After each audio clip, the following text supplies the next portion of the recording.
What's going on, family? I'm Scrapbook Boxing, the Museum of the Forgotten Fisticuff series. I'm going to continue my conversation with you concerning the complete history of boxing. If I asked you a question, or perhaps even told you, that on a Friday night, 1950, the former world welterweight champion, Ray Robinson, would knock out Puerto Rican's Jose Besora in one round, the contest would take place in Pennsylvania, and Ray Robinson would remain middleweight champion. That would be his first title defense. You would probably stop me and ask me, well, wait a minute, didn't you just say 1950? I would say yes. When I thought Ray Robinson would win his middleweight championship title on the evening of February 14, 1951 in Chicago against the Bronx Bull, Jacob LaMotta. And didn't they call that title shot the St. Valentine's Day Massacre when the bout was over? I would say yes. But I will remind you that Ray Robinson's first middleweight championship title was the Pennsylvania State Middleweight Championship belt that was vacant. He would pick it up when he took on Robert Villemain. That was Ray Robinson's first middleweight championship belt. Now, Ray would earn $14,653. The contest took place at the Convention Hall in Philadelphia. Robinson was the 7-1 favorite. He was 29 years old. He stood 5 foot 11 inches, weighed 149 pounds, and he walked into the ring that evening with a record of 111 wins and 1 loss. He would take on 32-year-old Jose Besora, who stood 6 foot, weighed 154 pounds, and had a record that evening of 77 wins, 14 losses, and 44 knockouts. Now, Jose Besora was born February 8, 1918 in the Bronx, New York. He died January 4th, 1993. He was just 74 years of age at the time of his arrest, and he would reside in the Bronx, New York. I met Jose Besora through my grandfather. My grandfather moved to the Bronx in the 1970s. That's where I also met Larry Estridge. Larry Estridge was the colored middleweight champion. He would take that title from Panama Joe Gans. Larry Estridge was a southpaw. Bald head, looked like Marvin Hagler.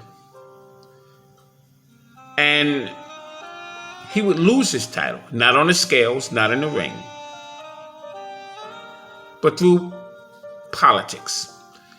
When Theodore Tiger Flowers, the Georgia Deacon, would become the first black middleweight champion in boxing history, he took on the Pittsburgh Windmill, Harry Grab,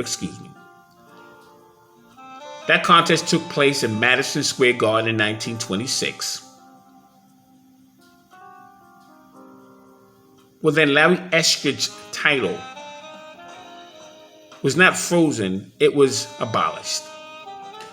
They were not going to have 2 black fighters holding a middleweight championship title of any kind. And so Larry Estridge will go unspoken. He's not in your average history books. He's not known for being an outstanding southpaw, could punch with either hand, and was good enough to defeat Panama Joe Gans twice. Once for the title and once in defense of that title. It was a pleasure speaking to Larry Estridge, as it was a pleasure to speak to Jose Besora. Now, Jose Besora boxed from 1939 to 1952, ended his boxing career with a record of 105 bouts, 78 wins, 20 losses, 44 knockouts. He was in the ring with fighters such as Otto Blackwell, Ezard Charles, Holman Williams, and Ozzie Bulldog Harris. Those 2 men were something else.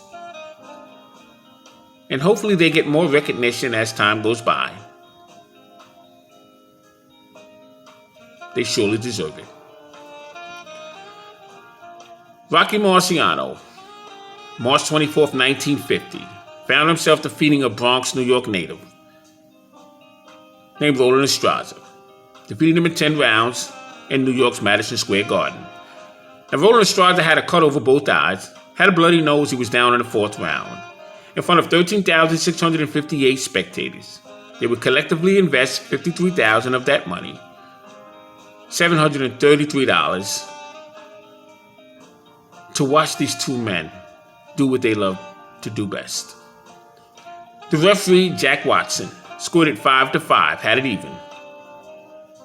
The judge, Artie Idala, had it 4-5, and Judge Arthur Andrews had it reversed, 5-4, all in favor of Rocky Marciano. Marciano stood 5 foot 10.5 inches, weighed 183 pounds, and had a 68-inch reach. He was 26 years old, had an amazing record of 25-0 with 23 knockouts, and he earned $8,000 that evening. On the other hand, Roland Lastaza, who stood 6 foot, weighed 187 pounds. He was 22 years old. He had an amazing record of 37-0 with 17 knockouts, and he earned $13,000 as a 22-year-old. Roland Lastaza was born May 12, 1927 in the Bronx, New York. He died September 30th, 2009, just 82 years of age at the time of his arrest, and he resided in the Bronx, New York. Roland Lastaza I met as well, once again through my grandfather. He was quite an individual to speak to. Never bitter. Solid citizen. He faced Rocky Marciano twice. His second contest took place at the New York's Polo Grounds on 155th Street.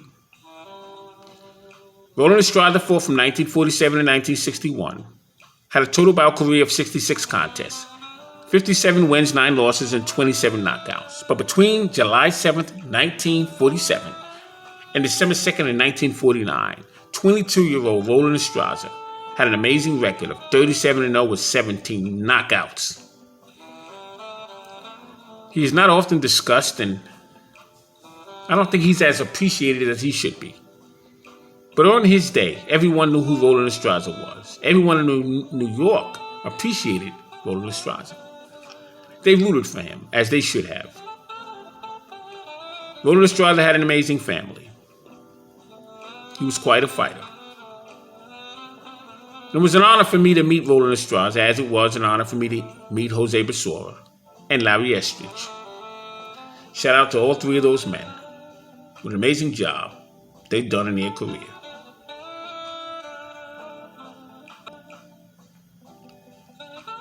On September 24th, 1953, I have to get to this point. Rocky Marciano was scored a 13-round knockout over Roland Lastaza, New York's Polo Grounds. Now, it was technically a knockout because Ruby Goldstein was stepping and stopped the contest in the 11th round. In front of 44,562 spectators who paid collectively $435,817.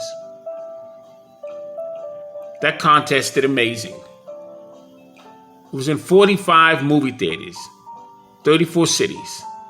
New Orleans had 3,000 giving up their time to watch that contest. Los Angeles had 7,000. Chicago had 12,381 members to watch that contest. Marciano was 29 years old, weighed 185 pounds. Roland Lastaza was 25 years old. He weighed 185 pounds as well. Marciano was a 4-1 favorite, earned 42.5% of the gate. Lastaza would earn 17.5% of the gate. He earned $65,000. Marciano earned $185,000. Those two fights in New York were two of the amazing fights of those years. In fact, the 53 bout was, in my opinion, the fight of the year. May 18th, 1951, the Cuban Hawk, Kid Gavilan, would defeat Johnny Bratton of Chicago. 15 rounds. He would win the vacant welterweight championship strap. Wednesday night, April 24th, 1946, Oakland Billy Smith would face Charlie Burley, 10 rounds. The referee was Toby Irwin. be for the light heavyweight California State Championship title. The contest took place at the Oakland Auditorium. Now, Oakland Billy Smith was 25 years old. He stood 6 foot, had a record of 30 wins, 12 losses, 3 draws, and 14 knockouts. As for Charlie Burley, he was 28 years old. He stood 5 foot 9 inches, had a 75-inch reach. And he climbed into the ring that evening with a record of 74 wins, 10 losses, 2 draws, and 46 knockouts. Now, who was Oakland Billy Smith? They called him the Boardwalk. He was born January 1st, 1921 in Oakland, California. He would die in Atlantic City, New Jersey, light heavyweight champion of California. Fought from 1941 to 1955. Had a total bout career of 89 contests. 58 wins, 24 losses, 33 knockouts, and he was stopped 9 times with 4 draws. Now, Watson Jones, February 16th, September 10th, 1942. May 31st, June 19th, 1945. Aaron Wade, August 26th, August 28th of 1942. Faced him November 10th, 1942. Lost 3 times to him. Jack Chase, who would be known as Little Joe Louis before he adopted the name of Jack Chase. October 9th, 1944. January 3rd, 1945. 1 win, 1 loss. June 9th, 1947. Coco Kid, November 24th, 1944. Had 162 wins, 43 losses, and 9 draws that evening. He fought at the Civic Center. Charlie Burley, October 8th, 1945. April 24th, 1946. Buddy Millard, November 21st, 1945. January 14th, 1946. Kenny Watkins, August 29th, 1925. Lloyd Marshall, Jimmy Bivens, Archie Moore, Bob Satterfield. Oakland Billy Smith would be in the ring with Charlie Burley 2 separate occasions. He would hold his own. He could fight. He was not a member of the Black Murderers Row, but he was a Black Murderers Row fighter, as was Alan Faulkner of Buffalo. As for many black fighters during those days, many were bought out by the mob. The Black Murderers Row refused to be bought out. That was their issue. Watson Jones threw so many fights for the mob. He was a much better fighter than his record shows. And that's why he's not often talked about. He owned the California State Light Heavyweight Championship belt. He would lose to Jack Chase. Jack Chase would lose that title to Charlie Burley. Jack Chase would win the California State Middleweight Championship title from Eddie Booker. And Charlie Burley would take the title away from Jack Chase. Now, during those years, you have to understand, you didn't have fair play like you have now. When I say fair play, there was a gun pointed to your head in the locker room. And you didn't have the rights, if you were a black fighter, like you have today, to file grievances against unfair treatment, unfair labor treatment. And so what was? Boxing was somewhat of an underground sport to begin with. That's what seemed to keep that game afloat. Mobsters and gangsters and racketeers were all part of the wool thread of this game.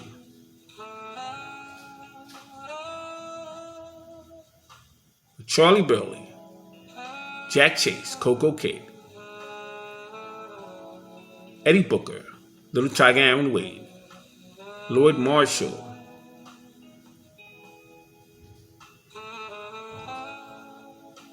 and I'll include Oakland Billy Smith.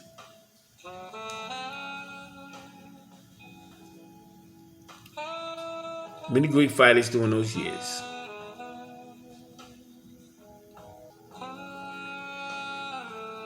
On April 6, 1944, Charlie Burley would defeat Jack Chase 9 rounds in Hollywood, California to become the California State Middleweight Champion. September 1st, 1944, Jack Chase lost 10 rounds to Charlie Burley in San Francisco, California. December 12, 1944, became the state California light heavyweight champion when he defeated Watson Jones, Los Angeles, California. Speaking of Jack Chase.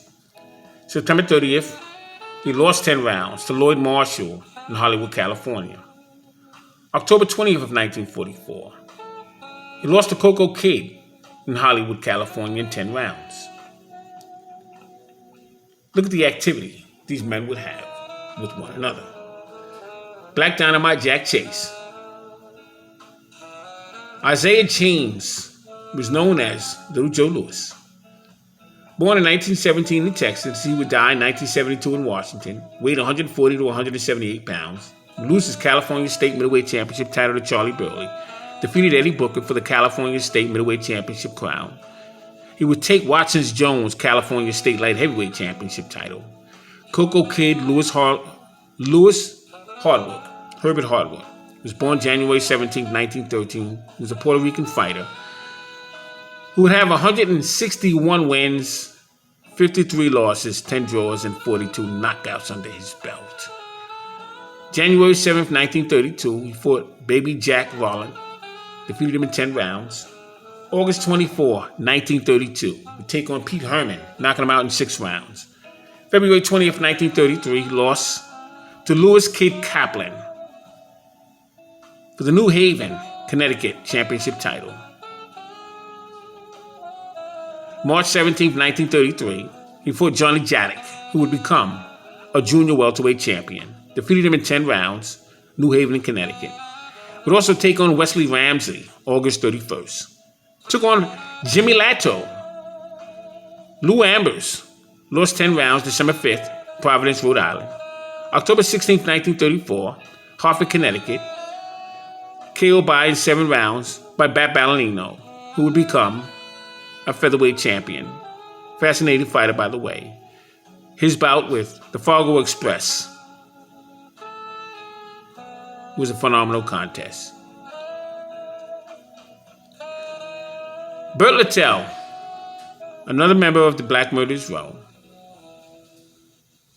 3 times, Archie Moore, Chalky Wright, and Charlie Burley. Herbert Lewis Hardwood was some fighter. And so was Jack Chase and Charlie Burley and Holman Williams. I'm Scrapbook Boxing, Museum of the Forgotten Fisticuff series. The real reason why I wanted to do this video. I was moved and humbled. I wanted to thank someone who actually took the time and honor to do a video in appreciation of my work. Joe Allen's dad. I want to thank him very much. Joe Allen himself, a young up-and-coming fighter who I have high hopes for. Wonderful family. And I was very moved, and I want to thank him very much and wish him nothing but success. The man you've been looking at all this time is Jose Besora. I'm going to show you this photo that's in my collection of Jose Besora. Had I had this photo at the time that I met him, he would have definitely had to autograph this for me. I would have requested it dearly, but this is Jose Besora.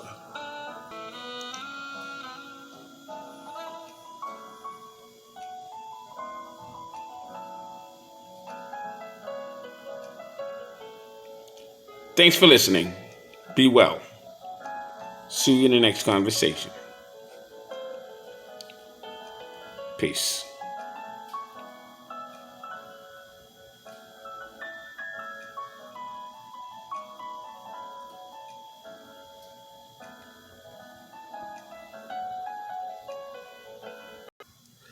Just want to say I'll see you in a week. I'm going away on a business trip for this project. I have some research to do and some interviews to take care of. So I'll see you in a week. Take care. Be well. Peace.